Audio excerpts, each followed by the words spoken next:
So in the first 5 books of the Bible, they're known as the Torah, or the Law of Moses. And today our verses for the day come from Exodus chapter 20, verses 2 through 3, where God says, "I am the Lord your God, who brought you out of the land of Egypt, out of the house of slavery.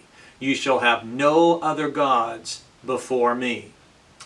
It's really important to remember that the Bible is very much a bottom-up story.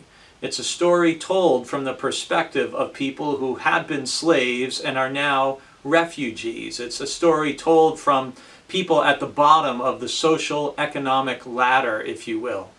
So the Israelites are former slaves. They're now refugees. They've fled Egypt and they're looking for a home.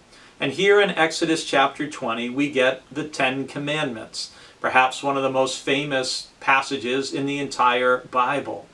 And you may know that the 10 Commandments are divided up into the first 4 and the following 6. The first 4 have to do with our relationship with God. They are, if you will, they're vertical in nature. So we are to have no other gods before the Lord our God. We're not to make any idol or graven image or put anything that is made by human hands above God. We are to use the Lord's name properly and not in vain. And we're to remember the Sabbath day, and once every 7 days to take a day for rest, for renewal, and for worship.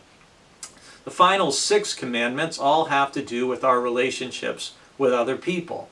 You shall honor your father and mother so that you may live long in the land. It's interesting that the commandment to honor our parents is the only one that comes with a promise from God.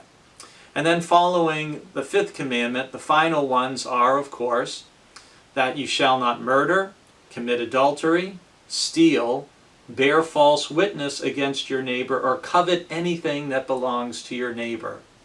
It's interesting to me that some people think the 10 Commandments are old-fashioned, but who wouldn't want to live in a culture, in a community, in a nation where no one committed murder, nobody stole, nobody committed adultery, but they were faithful in their most important relationships, nobody lied, and people were content with what they have and didn't covet what belonged to someone else.